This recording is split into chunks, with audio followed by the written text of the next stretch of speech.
하나님 말씀 로마서 5장 1절부터 2절 함께 합독하겠습니다. 시작. 그러므로 우리가 믿음으로 의롭다 하심을 받았으니 우리 주 예수 그리스도로 말미암아 하나님과 화평을 누리자. 그로 말미암아 우리가 믿음으로 서 있는 이 은혜에 들어감을 얻었으며 하나님의 영광을 바라고 즐거워하느니라. 아멘. 오늘 로마서 5장 1절부터 2절까지 의롭다함이 주는 유익들이라는 제목으로 하나님 말씀 함께 중가하겠습니다. 우리가 지금 로마서를 다루면서 우리가 이제 복음의 주제를 다루고 있어요. 우리 복음은 기쁜 소식인데 정말 왜 기쁜 소식일까? 그죠? 우리 이제 그런 것들을 살펴봤거든요. 복음은 아들에 관한 것입니다. 그래서 그 아들이 죽은 자들 가운데서 부활하사 그죠? 능력으로 하나님의 아들로 선포되셨으니 곧 우리 주 예수 그리스도라 이죠. 그러니까 복음은 우리 주 예수 그리스도께서 하나님의 아들이신데 이 땅에 오셔서 십자가에 죽으시고 부활하셨다는 소식이죠. 그게 복음이고 기쁜 소식이라는 거예요. 그럼 왜 그럴까요? 이 복음은 우리 모든 믿는 자들에게 구원을 주는 하나님의 능력이 된다는 거예요.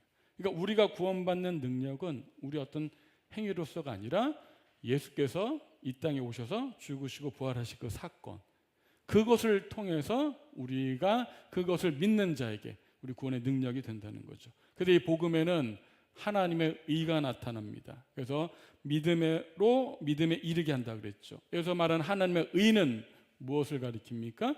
예수 그리스도께서 이루신 의예요. 그분이 십자가에 죽으시고 부활하심으로 이루신 의. 그 의가 우리 예수 그리스도를 믿음으로 말미암아 모든 믿는 자에게 하나님으로부터 우리에게 주어지는 거예요. 우리가 예수를 믿을 때 이 예수께서 이루신 의를 우리가 하나님에서 받는 거죠. 그래서 우리가 이 믿음으로 의롭다함 받는다. 우리 이신칭이 이렇게 어려운 말로 그러죠. 믿음으로 의롭다함 받는다. 이 이신칭이 복음은 우리 어떤 하나님께서 우리에게 주는 거죠? 이를 아니할지라도 경건하지 아니한 자를 의롭다 하시는 하나님. 또 우리 아브라함의 그 삶 가운데 나타나는 게 또 어떤 하나님이었어요? 죽은 자를 살리시며 없는 것을 있는 것으로 부르시는 하나님. 그리고 예수 우리 주를 죽은 자 가운데서 살리신 하나님. 이걸 우리가 믿는 거잖아요. 정리가 되세요? 제가 하나님에 대해서 이신칭이 복음 가운데 세 가지를 언급했어요. 어떤 하나님이세요? 첫 번째, 이를 아니할지라도 경건하지 아니한 자를 의롭다 하시는 하나님. 죽은 자를 살리시며 없는 것을 있는 것으로 부르시는 하나님. 됐어요? 안 됐어요? 하나 더. 예수 우리 주를 죽은 자 가운데서 살리신 하나님. 예수 우리 주를 어디에서요? 죽은 자 가운데서 뭐 하셨어요? 살리신 하나님. 그러니까 우리가 좀 생각을 하면서 이해하면 이게 입에 붙어요. 요거를 세 개를 성경에 있잖아요. 계속 붙으셔요. 너는 어떤 하나님이다 하면은 딱 나오는 거예요. 어떤 하나님? 박자를 세세요. 이를 아니할지라도 경건하지 않은 자를 의롭다 하신 하나님. 죽은 자를 살리시며 없는 것을 있는 것으로 부으신 하나님. 예수 우리 주를 죽은 자 가운데서 살리신 하나님. 이 정도는 우리가 이제 해줘야 뭐가 좀 배운 티가 나지 않겠습니까? 자, 우리가 그런 하나님을 믿음으로 의롭담 받죠. 그래서 우리가 의롭담 받는 것은 어떤 율법도 아니고 어떤 신분도 아니고 혈통도 아니고 우리 행위도 아니고 오직 이 예수님을 믿음으로 의롭다함 받는 것입니다. 그게 구원받는 거잖아요. 그러니까 그러면 우리가 이게 의롭다함 받았을 때 도대체 우리에게 어떤 유익이 있냐 이거예요. 오늘 5장 로마서 5장은요. 의롭다함 받는 성도들 우리 사람들에게 어떤 유익이 있는지를 설명하고 있어요. 오늘은 세 가지를 설명하겠습니다. 자, 그러면 어떤 유익이 있는가? 첫 번째 5장 1절 보세요. 그러므로 우리가 믿음으로 의롭다 하심을 받았으니. 그러니까 그러므로 시작하는 거야. 우리 앞에 1절부터 4절까지 이신칭의 복음을 설명했잖아요. 그래서 우리가 의롭다함을 받았다는 거예요. 여기 로마 교회 성도도 의롭다함을 받았잖아요. 그러니까 그러므로 우리가 믿음으로 의롭다함을 받았으니 첫 번째 뭐예요?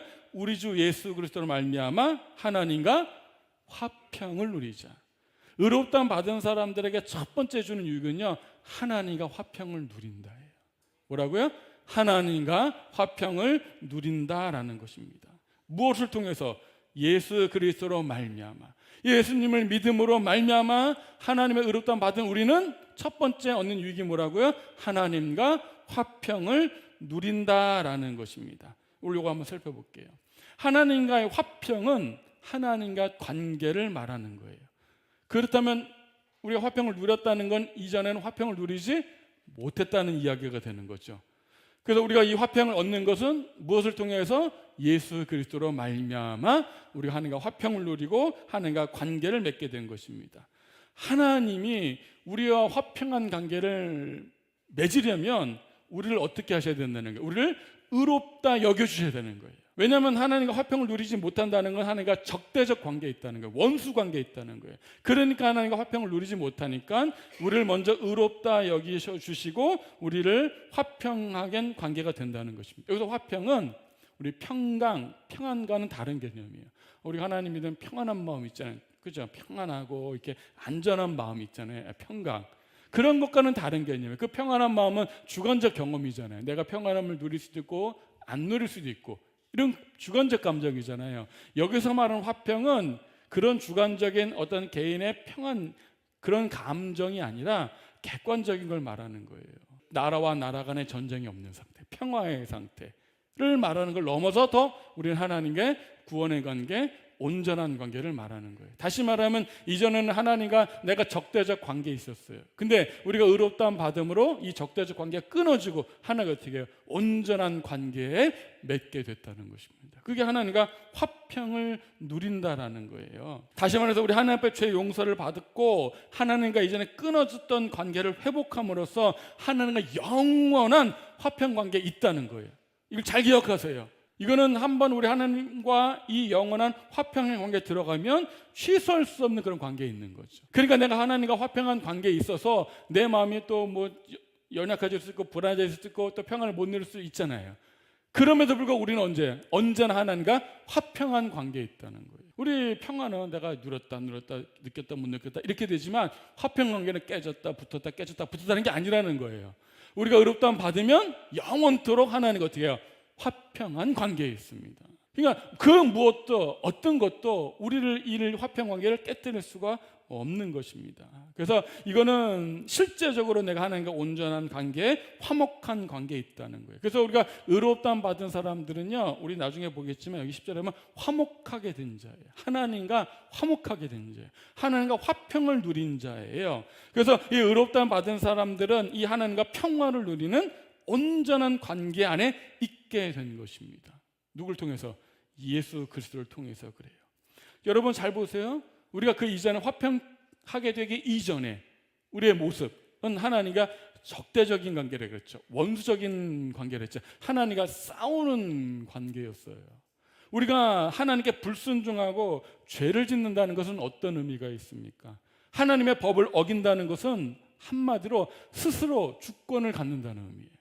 아담과 하와가 선악과를 따먹을 때 그 따먹었던 유혹의 동기가 뭐였어요? 하나님처럼 되고 싶었어요. 그러니까 하나님처럼 선악과를 따먹고 뭘 알게 돼? 선악을 분별하고 판단하게 됐잖아요. 그러니까 내가 주권자가 되니까 이제 선악을 누가 판단해요? 내가 판단해요. 스스로 내 인생의 주인이 됐어요. 나와 관계 맺는 모든 것들의 주인이 내가 되는 거예요. 그게 죄의 본질이고 하나님과 붙는 거죠. 세상은 하나님이 지으셨잖아요. 하나님 창조하셨거든요. 하나님이 절대 주권을 갖고 있습니다. 그런데 내가 죄를 임해서 어떻게 해요? 스스로 주권을 가지니까 당연히 어디 하나님의 주권과 충돌이 돼야 안 돼요? 충돌이 되는 거예요. 그게 하나님과 원수 관계고 적대적 관계가 되었다는 이야기입니다. 하나님의 주권 아래서 살던 인간이 스스로 주권을 갖게 돼서 이제는 하나님의 주권과 맞서고 그 다음에 내 마음대로 살아가 선악을 분별하는 것, 이런 것도 바로 죄의 본질입니다. 그러니까 세상의 주인이신 하나님, 창조하신 하나님의 진노가 임하게 된 것입니다. 세상은 평화 원하지만 계속 충돌하는 거예요. 왜 그렇죠? 주권과 주권이 맞서니까. 여러분 우리 가정도 왜 계속 붙습니까? 주권과 주권이 맞으니까. 우리 자녀와 부모 사이에 왜 이렇게 충돌이 나요? 주권과 주권이 붙으니까. 세상에서 왜 갈등이 일어나죠? 주권과 주권이 붙으니까. 또 나는 또 왜 갈등이 일어납니까? 또 내 주권과 붙으니까 갈등이 계속 일어나는 거예요. 여러분 모든 갈등은 이 주권 싸움이거든요. 그래서 평화가 원하지만 일어날 수가 없습니다. 왜? 서로의 주권이 충돌하기 때문에 그래요. 그래서 우리가 하나님과 화평을 누린다는 게 중요합니다. 하나님과 내가 온전한 화평의 관계가 있고, 우리 믿는 성도가 온전한 화평 관계에 있을 때 우리 서로 화평의 관계가 이루어지는 거예요. 이게 우리가 의롭다함 받았을 때 누리는 첫 번째 유익입니다. 화평의 관계에 있는 거예요. 하나님과 화평함으로써 나와도 화평을 이뤄요. 나와의 이 갈등에서도 화평을 이뤄요. 늘 하나님의 말씀과 주권과 나의 주권이 늘 충돌하면 갈등이 일어나거든요. 잘못된 길을 선택하게 되거든요. 죄와 그런 유혹에 빠지게 되거든요. 그리고 그 죄의 유혹의 본 열매 속에서 또 다른 사람들과 또 갈등을 일으키거든요. 계속해서 이런 고통의 시간들이, 문제들이 끊이지 않는 것입니다. 그러나 우리 하나님과 의롭다함 받아서 우리 하나님과 온전한 화평의 관계에 들어갔을 때 뭐가 되는 거예요? 내 주권이 포기가 되어지는 것입니다. 하나님의 주권으로, 하나님의 나라가 내가 임함으로, 그죠? 온전한 하나의 주권으로 내가 살게 되는 것입니다. 하나님의 진노에서 우리가 하나님의 진노를 걷어가는 거죠. 여러분, 하나님의 그 진노는요, 감정적인 차원이 아니면 막 열받아서 네가 죄졌으니까 내가 복수해야지, 그런 게 아니에요. 법적인 문제라고요. 하나님과 온전한 화평 관계를 이뤘기 때문에 이제는 하나님의 진노를 우리가 걷어가는 것입니다. 우리가 지은 죄, 우리가 스스로 없앨 수 있지 않잖아요. 우리가 죄를 짓고 사형 선고를 받았는데 내가 스스로 원한다고 해서 야, 나는 사형 선고 싫어, 안 받을래, 그렇게 할 수 없는 거잖아요. 하나님도 그냥 일방적으로 없앨 수 없는 게 아니거든요. 법적으로 이걸 해결을 해야 되거든요. 그래서 그리스도께서 이루신 의를 통해서 우리를 의롭다 하게 해주시고 죄값을 다 해결해 주시고, 그죠? 우리가 비로소 의인이 된 거예요. 그래서 이제 하나님과 화평의 관계에 들어가게 된 것입니다. 그래서 여러분, 이 죄와 이 불순종의 문제는 바로 법적인 문제가 되는 거죠. 내가 하나님과 화평을 원한다고 해서 그렇게 되는 게 아닙니다. 하나님이 화평을 누리기 위해서 어떻게 해요? 진노를 거두셔야 되는데, 그 건드시기 위해서 뭐가 필요하다는 거예요? 이 법적 문제, 죄값을 해결해야 되는 것이죠. 그래서 예수님께서 그 죄를 해결하심으로 우리를 의롭다 하게 해주시고 하나님과 화평의 관계가 된 거예요. 자, 여러분, 내가 하나님과 화평 관계 됐다는 건 아까 말씀드린 것이 하나님의 주권 안에 사는 것입니다. 그게 우리 모두가 평화로운 삶, 모두가 온전한 관계를 이루며 사는 삶입니다. 왜 이렇게 계속 충돌이 일어납니까? 서로의 주권이 부딪히니까 그래요. 그래서 우리 교회 안에서 하나가 되는 것은 어느 사람이 한쪽으로 하나가 되는 게 아니에요. 목소리 큰 사람에 맞춰주는 것도 아니고요, 성질 더러운 사람에 맞춰주는 게 아닙니다. 어떻게 되는 거예요? 하나님과 화평을 이루면서 하나님의 주권에 나에게도 미치고 그 사람에게도 미침을 이뤘을 때 하나님의 주권 아래에서 하나가 되는 거죠. 가정도 마찬가지. 어떻게 하나가 됩니까? 남편한테 맞춰줘요, 아내한테 맞춰줘요, 자녀한테 맞춰줘요, 부모에게 맞춰줘요. 안 돼요. 서로의 주권이 계속 부딪힐 수밖에 없습니다. 저도 안에 계속 쌓여요. 그래서 하나님 나라가 있는 온 가족이 하나님의 주권 아래 살게 되는 거예요. 그래서 하나님의 법으로, 하나님의 말씀으로 하나가 되는 것입니다. 그게 우리가 의롭다함 받은 사람들이 누리는 가장 첫 번째 유익이에요. 화평을 누리자, 하나님과. 여러분, 하나님과 화평 관계 있습니까? 우리가 하나님과 화평하지 못하니까 늘 마음속에 불안함이 있어요. 그래 자꾸 생수의 근원인 하나님 버리고 터지는 데 엉뚱한 건 막 찾아다니는 거예요. 평생 어디를 찾아도 만족할 수가 없습니다. 우리는 하나님께 지음받은 존재이기 때문에 하나님을 떠나서는 근본적으로 어디서 만족을 채울 수 없는 존재예요. 그래서 예수께서 우리에게 그 믿음을 통해서 우리가 하나님과 화평을 누리므로 온전한 만족을 누릴 수 있게 된 것입니다. 첫 번째 뭐라고요? 하나님과 화평을 누리자. 하나님과 화평한 관계가 되었다는 것은 이제는 더 이상 나를 주장하지 않아도 된다는 거예요. 이제 하나님이 나를 주장하면 되는 거예요. 내가 주인 되는 삶을 내가 포기가 되어진 거예요. 나도 주인 되는 걸 포기가 안 돼요. 근데 어떻게 하나님께서 내 주인이 되셔서 하나님의 은혜로운 것들을 경험하게 하는 줄로 믿습니다. 첫 번째, 화평을 누리자예요. 두 번째, 2절 보세요. 또한 그로 말미암아 우리가 믿음으로 서 있는 이 은혜에 들어감을 얻었으며. 두 번째 유익은 뭐예요? 믿음으로 서 있는 이 은혜에 들어감을 얻었다는 거예요. 우리가 지금 이제 로마서 1장 2장 하는데요, 이 용어들을 잘 정리해 주세요. 의롭다함 받았을 때 첫 번째 얻는 유익이 뭐라고요? 하나님과 화평을 누린다. 두 번째는 뭐예요? 믿음으로 서 있는 이 은혜에 들어감을 얻었다는 거예요. 우리는 믿음으로 이미 서 있어요. 어디 서 있어요, 우리가? 그렇죠, 은혜하잖아요. 우리 믿음으로 서 있는 은혜에 들어감을 얻었다고 그랬잖아요. 우리가 지금 어디 서 있어요? 은혜 안에 있습니다. 여러분, 이거 의미를 알아야 돼요. 우리가 의롭다함을 받았으면 우리는 이 은혜 안에 들어감을 얻었다는 거예요. 자, 여기서 들어감이라는 단어는요, 소개한다, 인도한다라는 의미입니다. 다시 말하면 우리는 이제는 하나님의 보좌, 은혜의 보좌 앞에 어떻게 해요? 인도되어 들어감을 얻었다는 거예요. 하나님께 소개받아서 들어갔다는 거예요. 자, 그러면 누가 우리를 하나님을 소개시켜주고 누가 우리를 하나님께 인도해 줬다는 거예요? 예수님께서. 예전에는 여러분은 성막 한번 보세요. 우리 구약의 성막은 성소가 있고 지성소가 있습니다. 그래서 그 지성소 안에는 이렇게 쫙 휘장으로 가려져 있잖아요. 거기는 그냥 아무나 못 들어가요. 1년에 한 번 누구만 들어가요? 대제사장만 들어가요. 대제사장도요, 아주 정결하게 들어가야 돼요. 부정하게 들어가면 죽어요. 그래서 발에 이렇게 끈을 묶고 들어가잖아요. 왜? 죽으면 땡겨서 빼와야 되니까. 하나님의 보좌 앞에 아무나 나갈 수 있는 게 아니에요. 저희는 못 나가요. 그런데 어떻게 우리가 예수님을 알면 의롭다함을 얻었고, 그죠? 의인이 되었기 때문에 어떻게? 예수님을 손 붙잡고 하나님 앞에 나아가게 됐다는 것입니다. 그래서 우리는 하나님 앞에 언제라도 나아갈 수 있어요. 여러분 이걸 믿으시기 바라요. 지금 내가 연약하고 내가 지금 이 삶의 죄를 지고 무너질지라도 언제라도 우리는 하나님 앞에 나아갈 수 있다라는, 이게 우리가 의롭다함 받은 사람들 얻은 유익이 두 번째예요. 그래서 이 은혜에 들어간다는 것은 바로 이 하나님의 보좌 앞에 언제든지 나아갈 수 있다라는 것이죠. 그 하나님과 친밀한 관계, 온전한 관계를 누리게 된다는 것입니다. 왜요? 이제 하나님과 원수가 아니거든요.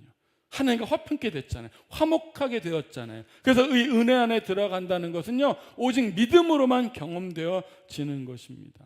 그래서 어떠한 상황에서도 어떠한 실패 속에서도 하나님께 나아갈 수 있습니다. 그러므로 우리가 의롭다함 받았으면 이제 우리 어디에 서 있는 거예요? 은혜 안에 서 있는 거예요. 여러분들 지금 어디에 살아가고 있어요? 은혜라는 영역 속에 살아가고 있다는 사실입니다. 우리 하나만 찾아볼게요. 로마서 5장 21절. 로마서 5장 21절 같이 한번 읽어볼게요. 시작. 이는 죄가 사망 안에서 왕노릇한 것 같이 은혜도 또한 의로 말미암아 왕노릇하여 우리 주 예수 그리스도로 말미암아 영생에 이르게 하려 함이라. 아멘. 그러니까 우리가 예수님을 믿기 전에, 예수를 믿지 않는 자들은, 하나님과 화평을 누리지 못하는 자들은 어디에 있는 거예요? 사망의 나라 안에 있는 거예요. 거기서 뭐가 다스려요? 죄가 왕노릇합니다. 죄가 왕노릇하니까 그 사망 안에서 우리를 어떻게 해요? 영원한 죽음으로 인도하는 것입니다. 그래서 우리가 이제는 예수님으로 말미암아 의롭다함 받고 은혜라는 영역에 들어갔으면 우리 은혜라는 영역 안에서 이제는 누가 우리를 다스려요? 자, 우리가 은혜 안에 들어가면 이제는 뭐가 우리를 다스려요? 자, 21절 보세요. 죄가 사망 안에서 왕노릇한 것 같이.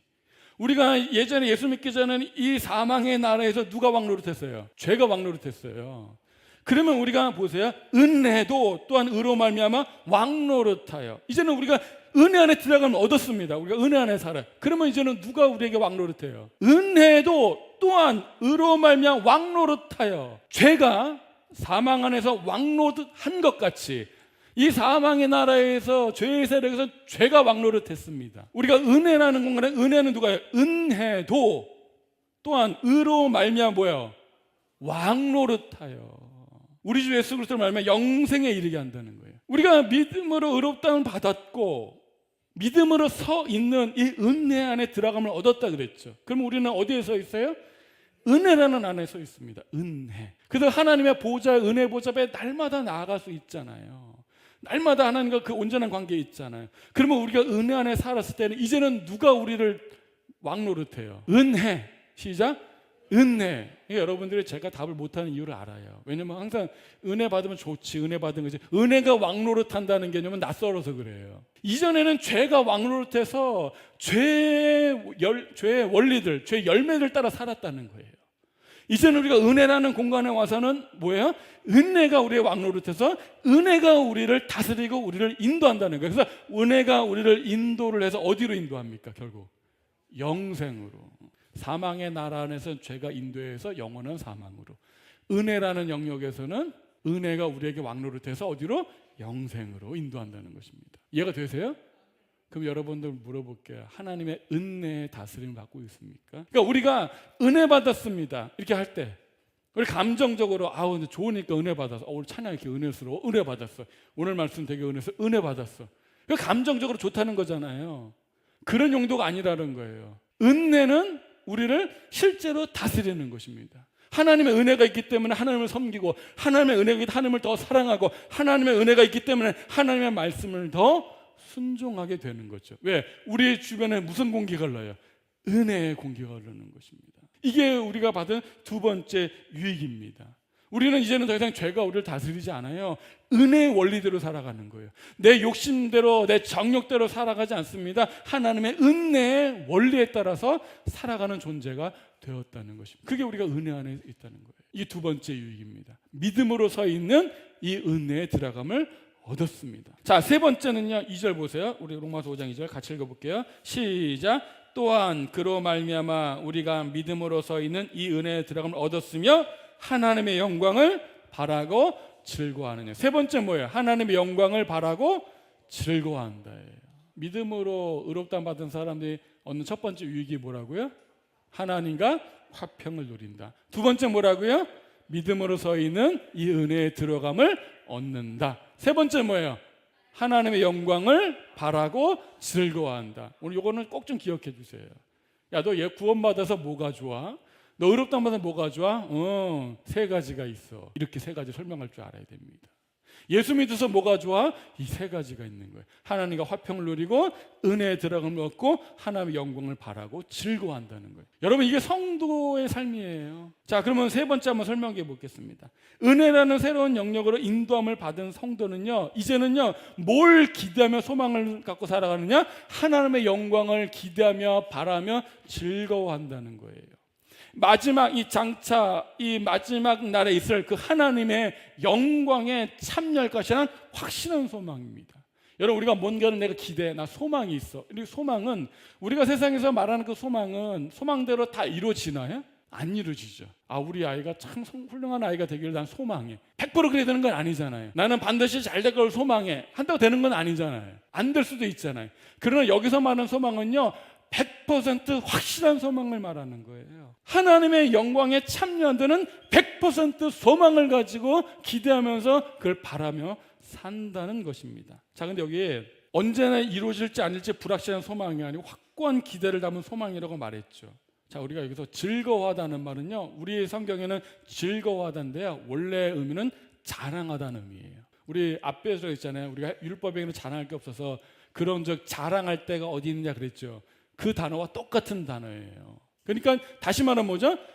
하나님의 영광을 바라고 자랑한다는 거예요. 여러분, 우리의 자랑은요, 하나님의 영광에 참여하는 것을 자랑하는 것을 말합니다. 그래서 우리가 의롭다함을 받았는데 앞에서는 자랑할 것이 없다 그랬죠. 우리 행위로 구원받는 게 아니고 의롭다함 받는 게 아니니까 우리 혈통도 자랑할 것이 없고 우리 행위도 자랑할 게 없고 아무것도 자랑할 게 없다 그랬잖아요. 그런데 뭘 자랑할 수 있다는 거? 우리가 자랑할 수 있는 유일한 거, 하나님의 영광에 참여한다는 사실을 우리는 자랑할 수가 있는 것입니다.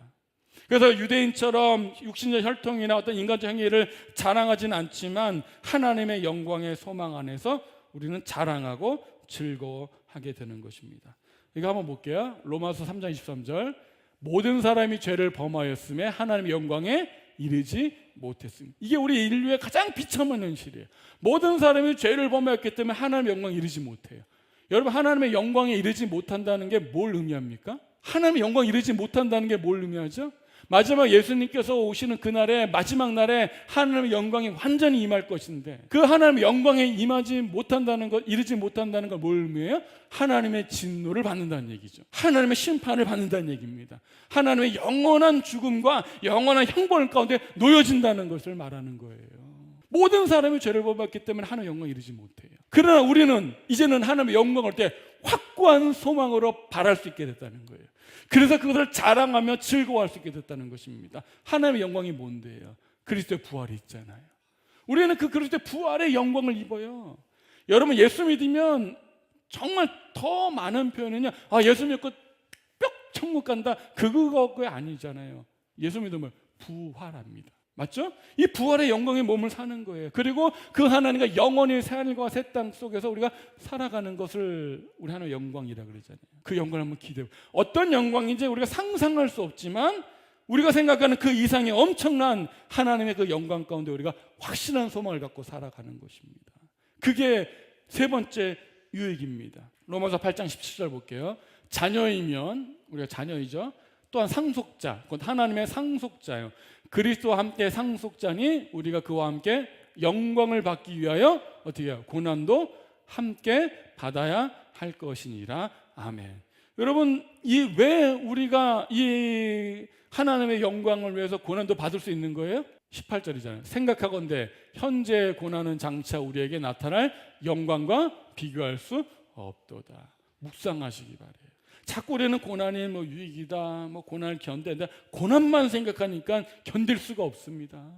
고난을 이길 수 있는 힘은 어디서 나와요? 자, 그러면 우리 모든 사람이 죄를 범해서 영광에 이르지 못했고, 그래서 우리 하나님의 영광에 이제 영광에 이르게 돼 있는데, 현재의 고난은 장차 영광과 비교할 수 없다. 그러니까 여러분, 신앙생활은 자꾸 고난 속에서 견디는 것만 묵상하는 게 아니고 뭐야? 하나님의 영광을 바라면서 즐거워하고 자랑하면서 고난을 이겨나가는 거예요. 우리가 소망이 있어야 지금 어려움을 이겨나갈 거 아닙니까? 소망 없이 어려움을 어떻게 이겨나가요?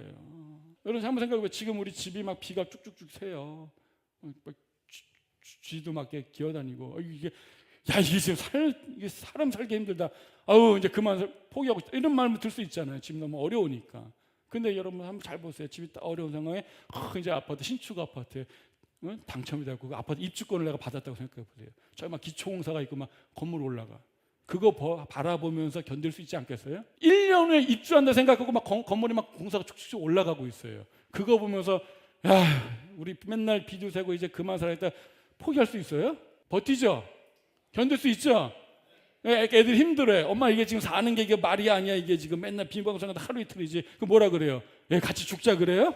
여기 아파트 입주권 있잖아. 1년만 버티면 돼. 좀만 버텨. 이렇게 할 거 아니에요. 이 신앙생활 그렇게 돼야 되는데 이 소망이 없고 버티자. 버티자. 엄마 언제까지 버텨? 몰라. 그냥 버텨. 못 버텨요. 우리 고난도 마찬가지예요. 그냥 믿음 번지니까 이게 안 되는 거예요. 뭐예요? 소망으로 견뎌나가는 거예요. 여러분 묻겠어요. 소망이 있으세요? 무슨 소망이 있으세요 지금? 로또 맞을 소망 갖고 계세요? 아니잖아요. 하나님의 영광에 참여할 때 그 소망을 갖는 거예요.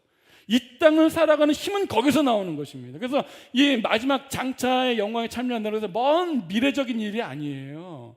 그 소망은 실제 지금 우리를 살아가는 힘이 되는 거예요. 견딜 수 있는 능력이 되는 거예요. 이 세상에 고난이 있지만 현재 고난은 장차 우리에게 나타날 영광과는 비교할 수가 없다는 사실입니다. 이거를 묵상하시기 바래요. 말씀을 살짝 한번 정리해 보세요. 우리 로마서 어떻게 시작했어요? 우리는 모두가 죄를 범했고 죄인이기 때문에 하나님의 영광에 이르지 못했잖아요. 그래서 반드시 우리는 뭘 마주하게 되어 있어요? 하나님의 진노를 피할 수가 없는 거예요. 여러분 오늘 말씀 잘 들으세요. 지금은 그게 그건 것 같죠? 하나님의 진노 앞에서 여러분 섰을 때 어떻게 하겠어요? 영원한 주, 영원한 것 상상 그 이상 아니겠습니까? 그런데 복음에는 하나님의 의가 나타나서 예수를 통해서 우리 의롭다 하시고 하나님의 세 가지 축복을 주시는 거죠. 이제 하나님과 원수가 아니고 뭐예요? 하나님과 화평한 것. 우리는 이제 죄와 사망의 나라가 아니라 어디야? 하나님의 은혜 안에로 들어감을 얻었습니다.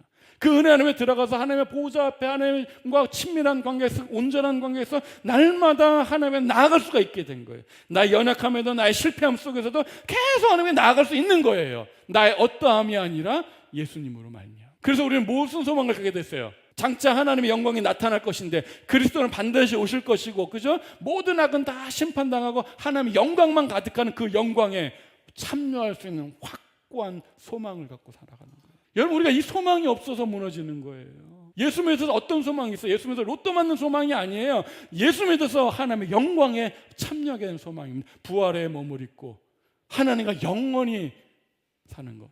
이게 뭔가 신화적인 이야기 같죠? 그게 아니에요. 우리가 이 땅을 살아가는 이 땅에 하나님이 새롭게 갱신되고 새하늘과 새 땅을 변화시킬 때 부활의 몸으로 살아갈 수 있는 것입니다. 그래서 여러분들 우리 고린도후서 4장 17절 찾아볼게요. 우리 성경 두 개만 찾아보고 끝내겠습니다. 고린도후서 4장 17절 같이 한번 읽어볼게요. 시작. 우리가 잠시 받는 환난에 경한 것이 지극히 크고 영원한 영광에 중한 것을 우리에게 이루게 함이니 아멘. 잘 보세요. 우리가 잠시 받는 환난에 경한 것. 우리 환난과 고난이 있어요. 물론 각자의 그 고난들이 무겁죠. 근데 얼마큼 받아요? 잠시 받는. 잘 볼게요. 여러분 이게 무거울까요? 이게 무거울까요? 이게 무거워요. 이게 무거울 거야? 이게 무거울까요? 이게 무겁겠죠? 상대적인 거잖아요. 지금 우리 고난이 개인적으로 듣기엔 무거워요. 그러나 하나님의 지극히 큰 영광에 무거운, 여기 보세요, 중한 것에 비하면 어떻게 해요? 가볍다는 거예요. 그 소망으로 견뎌가는 거예요. 그래서 여러분 보세요. 18절, 우리가 주목하는 것은 보이는 것이 아니요 보이지 않는 것이니 보이는 것은 잠깐이요 보이지 않는 것은 영원한. 보이는 우리 세계 속에 살아가는 이 어려움들 있죠. 그거는 맞아 힘들어요. 그러나 그것은 영원한 하나님의 장차임을 영광에 비하면 어떻게 경한 것이라. 그 소망이 있을 때 힘들지만 견딜 수 있는 거예요. 우리가 이 소망으로 살아가는 거예요. 이 소망으로 견뎌나가는 것입니다. 길어야 100년인데 영원에 비하면 짧은 건 맞잖아요. 영원히 누리게 되는 하나님 영광에 비하면 지금 어려움 겪는 고난은 경한 것 맞잖아요. 그래서 우리는 어떻게 살아갑니까? 고린도후서 6장 1절, 우리가 하나님과 함께 일하는 자서 너희를 권하노니 하나님의 이 은혜를 헛되이 받지 말라. 이르시되 때가 은혜 베풀 때 너에게 듣고 구원의 날에 너를 도왔다 하셨으니 보라 지금은 은혜 받을 만한 때요 보라 지금은 구원의 날이로다. 우리가 이 직분이 비방을 받지 않게 하려고 무엇에든지 아무에게도 거리끼지 않게 하고 오직 모든 일에 하나님의 일꾼으로 자찬하여 많이 견디는 것과 환난과 궁핍과 고난과 매맞음과 갇힘과 난동과 수고로움과 자지 못함과 먹지 못한 가운데서도, 사도 바울이 겪은 고난이 이제 뭐예요? 하나님 복음을 살아갈 때 많이 견디는 것, 환난, 궁핍, 고난, 매맞음, 갇힘, 난동, 수고로움, 자지 못함과 먹지 못한 수많은 온갖 고난 가운데서도 깨끗함과 지식과 오래 참음과 자비함과 성령의 감화와 거짓이 없는 사랑과 진리의 말씀과 하나님의 능력으로 의의 무기를 좌우에 가지고 영광과 욕됨으로 그러했으며, 수많은 고난 앞에서도 하나님의 의를 가지고 하나님의 말씀에 순종하는 삶을 살았다는 거예요. 왜 그래요? 악한 이름과 아름다운 이름 그러했느냐? 우리는 속이는 자 같으나 참되고. 여러분, 우리는 속이는 자 같으나 참되고 무명한 자 같으나 유명한 자요.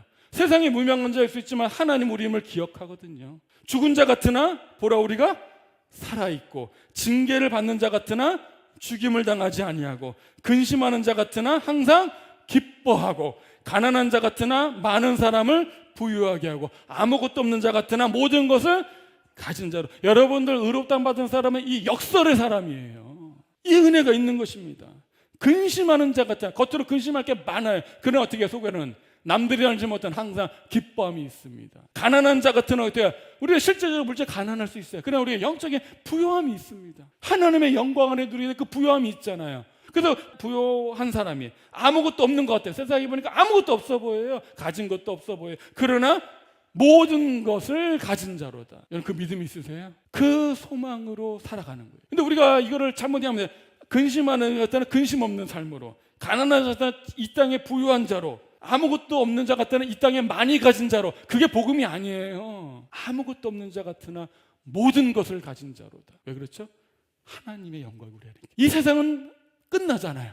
뭐 없어질 것들이잖아요. 다 헛된 것은 끝날 거잖아요. 그래서 하나님의 새롭게 영광을 새롭게 할 그 날에 우리가 그 영광의 날에 참여하게 돼서 하나님 주시는 모든 것들 누리게 될 거 아니겠습니까? 그래서 아무것도 없는 자 같으나 모든 것을 가진 자로다로 고백할 수 있는 거예요. 여러분 이 소망으로 견뎌가시기를 주의 이름으로 축복합니다.